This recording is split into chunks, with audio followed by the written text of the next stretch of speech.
नमस्कार, आप सभी का एक बार फिर स्वागत है और राम मंदिर और अयोध्या एक्सक्लूसिव कार्यक्रम में आप सभी का स्वागत है और मैं हूं पंकज हरिकुमार। आज जिस विषय पर हम चर्चा करेंगे वो विषय है कि आखिर जो राम जन्मभूमि पूजन में राजसिक भक्ति पूजन का क्या महत्व है। आखिर जब प्रधानमंत्री मोदी वहां जाएंगे और आपको मालूम है कि वहां अभिजीत मुहूर्त में वहां पे भूमि पूजन होगा, लेकिन अभिजीत मुहूर्त में भी आप देखेंगे कि वहां राजसी भक्ति पूजन के माध्यम से वहां पे पहली ईंट रखी जाएगी। तो आखिर इसका क्या महत्व है, इसका अयोध्या से क्या महत्व है और इसका वेदों पुराणों में किस तरीके का हमारा वर्णन किया गया है, इसके बारे में विस्तार से हम आपको जानकारी देंगे। और इस पूरे विषय पर जानकारी देने के लिए हमारे साथ जुड़े हुए हैं आचार्य राज मिश्रा जी। आचार्य राज मिश्रा के बारे में मैं आपको बता दूं, हालांकि वो परिचय के मोहताज नहीं है, लेकिन आचार्य राज मिश्रा जो है वो राम भक्त हैं और देश के जाने माने ज्योतिषाचार्य हैं। तो सबसे पहले हम उनका इस कार्यक्रम में स्वागत कर लेते हैं। बहुत धन्यवाद जी। आचार्य जी, जैसा कि कल हम लोगों ने इससे पिछले वीडियो में चर्चा की थी, हम लोगों ने अभिजीत मुहूर्त को लेकर के चर्चा की थी और उसमें आपने पूरी जानकारी दी थी कि किस तरीके से अयोध्या के निर्माण या फिर वहां जो भूमि पूजन होगा उसमें अभिजीत मुहूर्त का क्या महत्व है उसका, और धार्मिक भी क्या महत्व है, जो हमारे जीवन में भी उसका क्या असर होता है। लेकिन आज जो हम चर्चा करेंगे अभिजीत मुहूर्त से एक कदम हम आगे बढ़ के चर्चा करेंगे।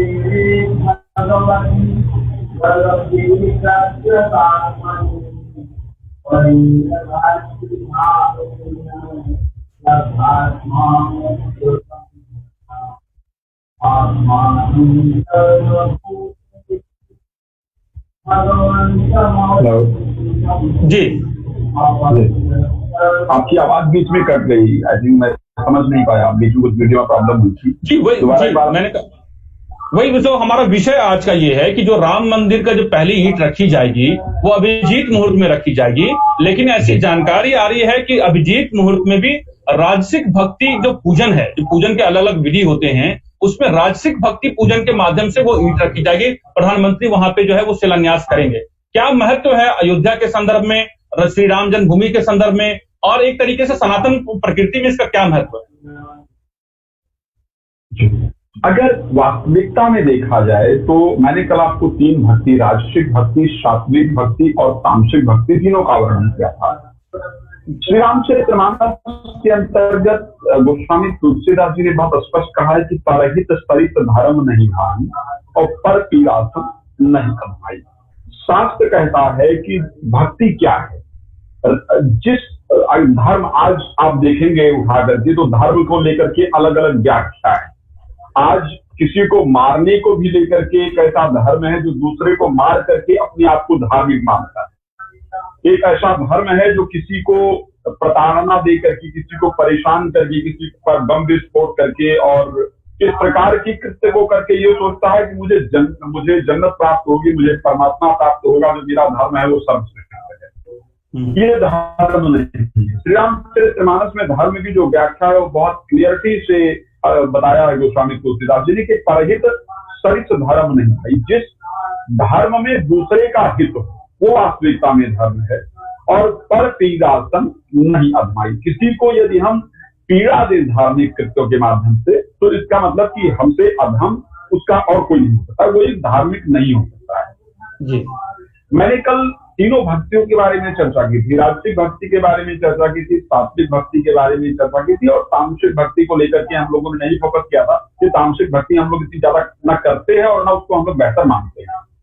राजसिक भक्ति जिससे हम किसी के प्रति लाभ की कामना कर रहे हैं, जिसमें हमारा ये विचार हो कि इस व्यक्ति का इससे लाभ हो जाए या मेरा इससे लाभ हो जाए या इसके माध्यम से किसी को कुछ अर्जित हो, इसका जो है वो शब्द है राजसिक भक्ति। आप जानते होंगे कि कई सारे अगर जगह पर देखा जाए, चाहे वो महाभारत के अंतर्गत देखा जाए, राजसूय यज्ञ किया गया है। आपने राजसिक भक्ति, राजसूय यज्ञ के बारे में महाभारत के अंदर सुना होगा।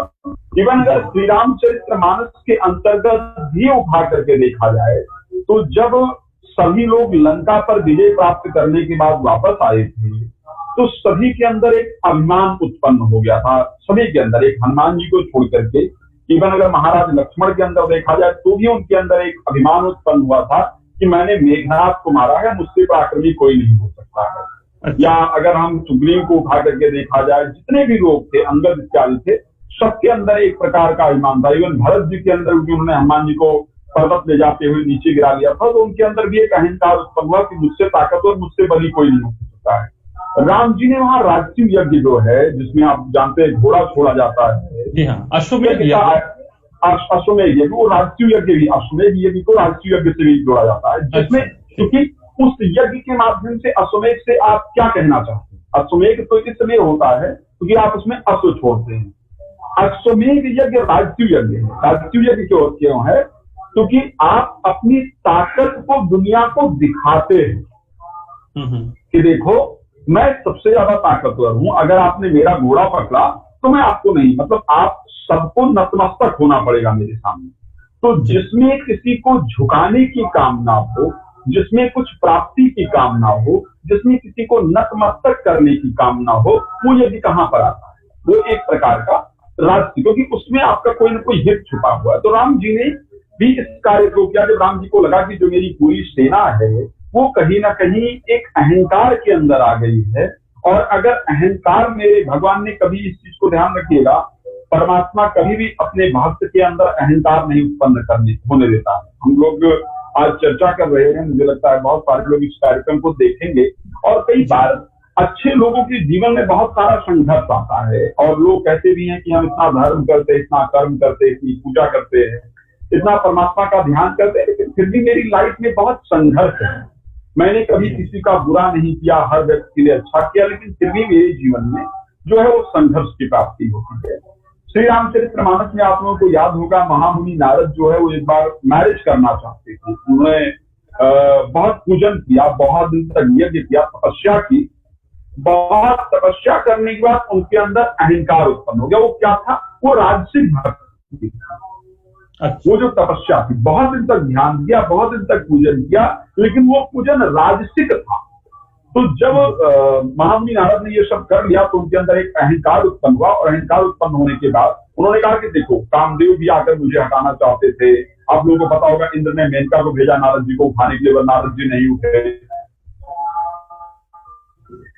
तो ये लगा नारद जी को कि अब मैं सबसे बेहतरीन हो सकता हूं, यानी उनके अंदर जो एक राजसिक प्रवृत्ति थी वो उत्पन्न हो गई। तो भगवान ने एक माया का निर्धारण किया। वहां पर एक लड़की का हाथ जाकर के नारद जी ने देखा, और उस लड़की के हाथ में ऐसा था कि जो इसको वरण करेगा, जिससे इस लड़की की शादी होगी वो अमर होगा, जिससे इसकी शादी होगी वो अमर होगा।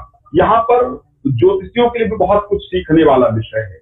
तो नारद जी ने जो उसकी हस्तरेखा में ये लिखा था कि जिससे इसकी शादी होगी वो अमर होगा। नारद जी ने क्या पढ़ा कि जिससे इसकी शादी होगी वो अमर हो जाएगा। उसमें था कि जिससे इसकी शादी होगी वो अमर होगा, लेकिन नारद जी ने पढ़ा कि जिससे इसकी शादी होगी वो अमर हो जाएगा। तो आज के अगर संदर्भ में देखा जाए तो किसी की अगर डेथ हो जाती है, या किसी के लाइफ में अगर प्रॉब्लम आ जाता है आफ्टर मैरिज, तो लोग किसको ब्लेम करते हैं?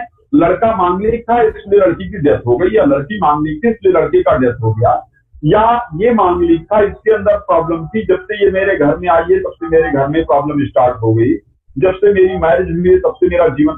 ये बहुत सारे प्रश्न आज उठते हैं। जी हाँ, ऐसा नहीं, बिल्कुल आता है। सब कुछ पहले से लिखित होता है। तो वहां पर जब नारद जी ने हाथ देखा तो वहां लिखा था कि जो इससे शादी जिसकी होगी वो अमर होगा। तो महामुनि नारद ने सोचा कि अगर मैंने इससे मैरिज कर ली तो मैं ही अमर हो जाऊंगा। और वो कौन थी? वो लड़की कोई और नहीं थी, वो लड़की स्वयं सीता थी, स्वयं लक्ष्मी जी थी।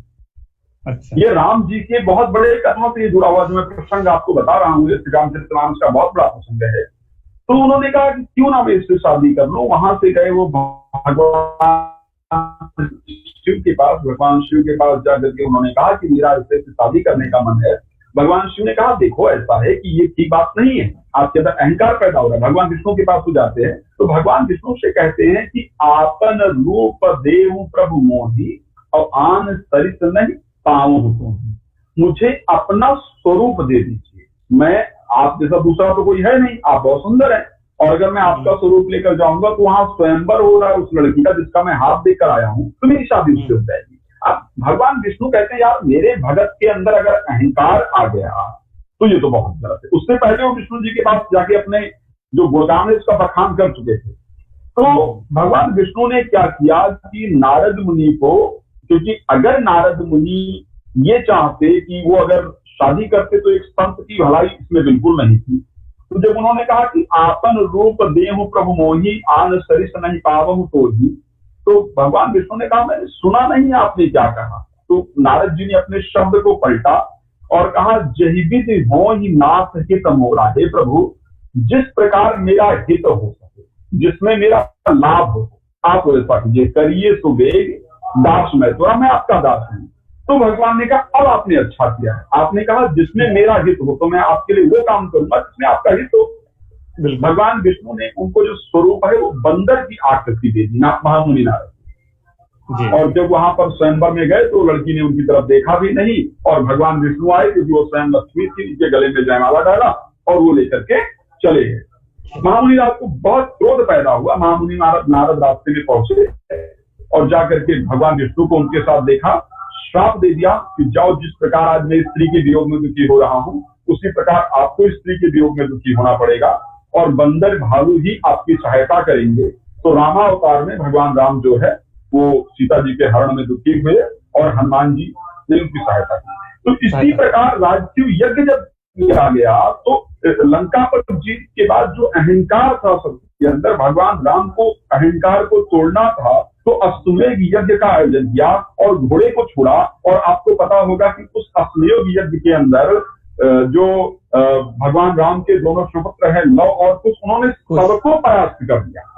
बजरंग हनुमान जी को छोड़ करके, चुके नहीं, आप कभी सोच भी नहीं सकते कि लक्ष्मण जी को इस संसार में कोई परास्त कर सके, इतनी शक्ति हो सकती है।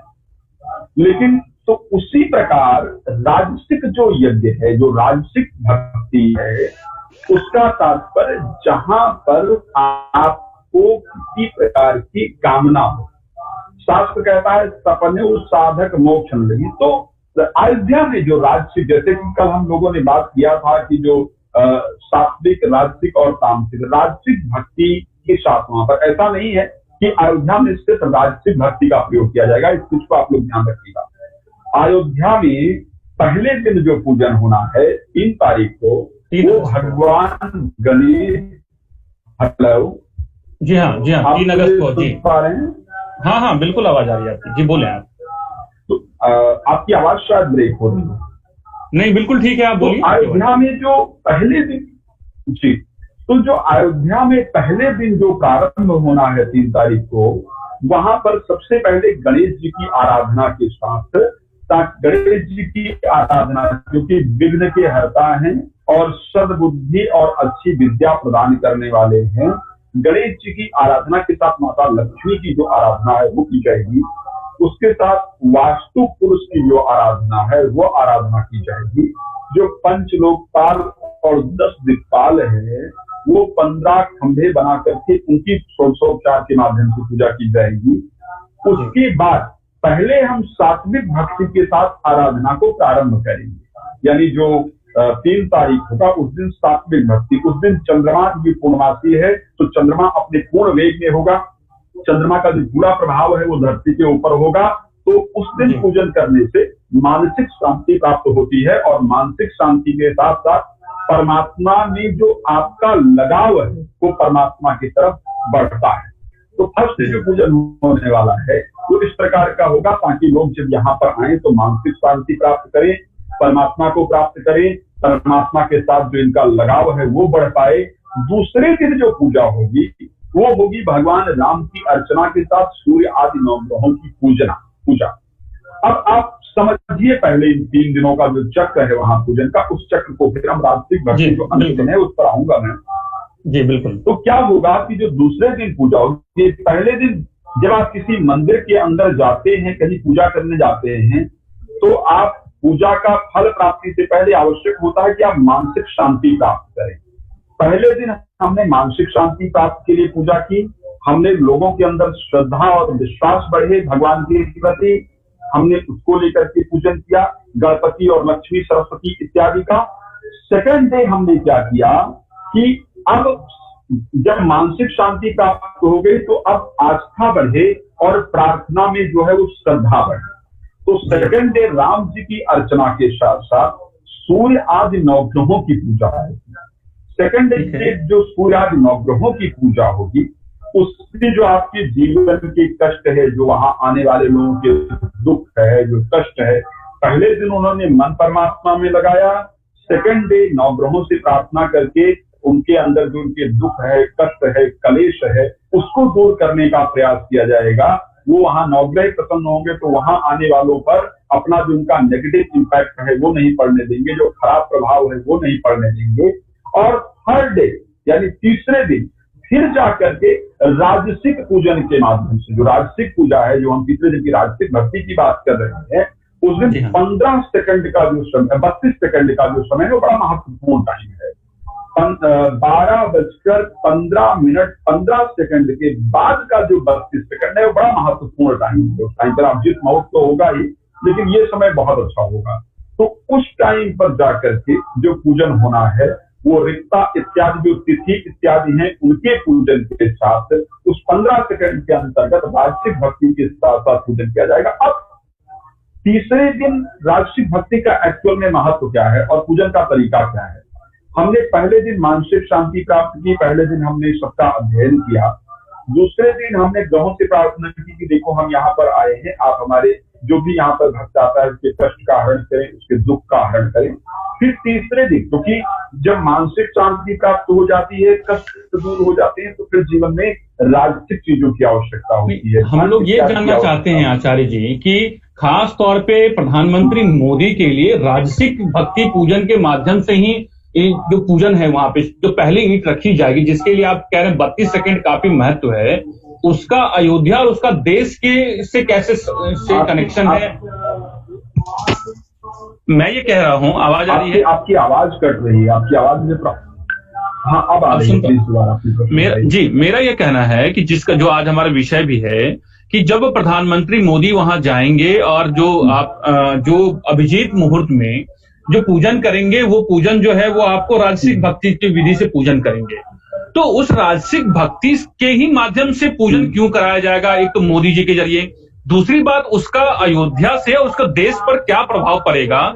जिस तरह की देखते हैं कि अयोध्या में लगातार जो है संकट मंडराते रहे हैं, जो आप पुराना जो काम जो देखेंगे, कालांतर देखेंगे, तो क्या इस भक्ति से उस अयोध्या और देश पर किसी तरह का कोई सकारात्मक असर है? उसका कोई वैज्ञानिक और कुछ जो है पौराणिक आधार है? देखिए, निश्चित रूप से, क्योंकि हर एक राजा का नियम रहा है। आप यही की बात ना करें, आप महाराज जनक से उठा करके, महाराज दशरथ से उठा करके और जितने भी राजा हुए हैं, अगर उन सभी राजाओं को देखेंगे तो सभी ने प्रजातंत्र की भलाई के लिए, प्रजा को आगे बढ़ाने के लिए राजसिक भक्ति का हमेशा प्रयोग किया है। तो उसी प्रकार जो प्राइम मिनिस्टर नरेंद्र मोदी वहां पर जाएंगे, राजसिक भक्ति का तात्पर्य ये होता है कि प्रजा के अंदर एकता बनी रहे, प्रजा के पास धन धान्य की कमी ना हो, हमारा देश जो है वो सुख समृद्धि प्राप्त करता रहे। उसके साथ आपको पता होगा अभिजीत मुहूर्त को विजया मुहूर्त भी कहा जाता है। ये वो मुहूर्त है जहां पर सुग्रीव जी ने जो है सेना को खोज के लिए कहा था कि सीता जी की खोज करनी चाहिए। इसी मुहूर्त के अंदर जो सुग्रीव सेनापति थे भगवान राम की तरफ से, तो उनको आक्रमण के लिए आदेश दिया गया था। ये बहुत सारी चीजें जो है अभिजीत के अंदर हुई थी।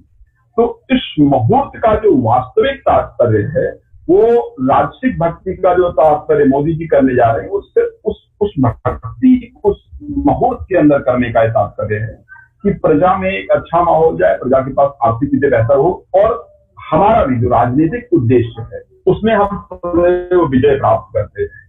तो एक साथ धर्म के साथ साथ राजनीतिक चीजों को बेहतर करने का भी प्रयास किया गया है और उसके साथ जो देश की आर्थिक परिस्थितियां हैं, आर्थिक वातावरण है या जो देश की उसको बेहतर करने के लिए किया गया है। जी अच्छा, एक सवाल इससे ये बनता है कि क्या जो देश जो राजसिक भक्ति, जैसे आप कह रहे हैं कि राजसिक भक्ति से एक तरीके से जो भी बाधाएं होती हैं वो नहीं आती हैं, तो क्या हमारे देश में देखिए कई तरह की समस्याएं चल रही हैं। आप देखिए चीन के साथ भी समस्याएं चल रही हैं, बॉर्डर पे भी तनाव है, देश के अंदर कोरोना को लेकर भी एक स्थिति बनी हुई है और आर्थिक तौर पे भी कहीं न कहीं देश जो है एक अभी देखेंगे कि उस चुनौतियों का सामना कर रहा है। तो क्या अयोध्या में अभिजीत मुहूर्त में और राजसिक जो भक्ति पूजन के माध्यम से जब अयोध्या में जो भूमि पूजन होगा और प्रधानमंत्री मोदी के जरिए वो होगा, तो उसका कोई एक अर्थ है क्या देश के संदर्भ में? देखिए, क्योंकि मैंने हमेशा आपको एक बात कहा है, शायद हम लोग जब से चर्चा कर रहे हैं मैंने तब से एक शब्द कहा है कि धार्मिक जो चीजें हैं वो जीवन को बहुत बेहतर बनाती है और परमात्मा का आशीर्वाद निश्चित रूप से हमारे लिए बेहतर होता है। हमारे शास्त्रों में बहुत सारी ऐसी यज्ञ का वर्णन है जिसके माध्यम से वर्षा इत्यादि कराना या आए हुए संकट को दूर करने का जो प्रावधान है वो हमारे शास्त्रों के अंतर्गत बहुत कुछ रहा है। और इवन अगर वैज्ञानिक दृष्टिकोण से भी देखा जाए, आप लोगों को पता होगा कि अभी ऑल इंडिया मेडिकल के अंदर भी रिसर्च हुआ था महामृत्युंजय को लेकर के, जिसमें कि करीब 40 लोगों पर रिसर्च हुआ था। 20 लोगों को अलग रखा गया और 20 लोगों को जिनके लिए महामृत्युंजय कराया गया या महामृत्युंजय सुनाया गया या महामृत्युंजय उनसे करने के लिए बोला गया, तो उसमें से 20 जो ब्रेन की मरीज है वो बेहतर हो गए। 4.5 साल का शायद रिसर्च पूरा हो गया है और अभी 1.5 साल का रिसर्च आई थिंक और बचा है। तो हमारे जो मंत्र हैं, हमारे जो पूजन है, हमारे जो धार्मिक चीजें हैं, उनका बहुत बड़ा प्रभाव पड़ता है। और अगर इस प्रकार का पूजन होता है तो निश्चित रूप से हमारे देश का जो संकट है इससे तो हमें मुक्ति मिलेगी ही, साथ में जो हमारे सीमावाद इत्यादि है इसमें भी हमें सफलता प्राप्त होगी, विजय प्राप्त होगी और हम आगे बढ़ेंगे। जी जी नमस्कार, शुक्रिया आचार्य राज मिश्रा जी। आज आपने बहुत ही बेहतर तरीके से समझाया कि जब वहां अयोध्या में जब प्रधानमंत्री वहां मोदी जाएंगे और वहां पर राजसिक भक्ति पूजन से विधि करेंगे, उसका क्या महत्व है, उसका अयोध्या और देश पर किस तरीके का सकारात्मक असर होने वाला है, उसके बारे में आपने पूरे विस्तार से जानकारी दी है। मुझे लगता है कि ये जानकारी जो हमारे जितने भी भक्तगण हैं, जितने राम भक्त हैं और जितने भी सनातन धर्म को मानने वाले हैं, वो उनके जीवन में भी लगातार उनके जो है वो सकारात्मक बदलाव लेके आएगा। आप इस कार्यक्रम से जुड़ने के लिए आपका शुक्रिया। हम फिर अगले दिन आपके साथ जुड़ेंगे और नई जानकारी लेकर के आएंगे।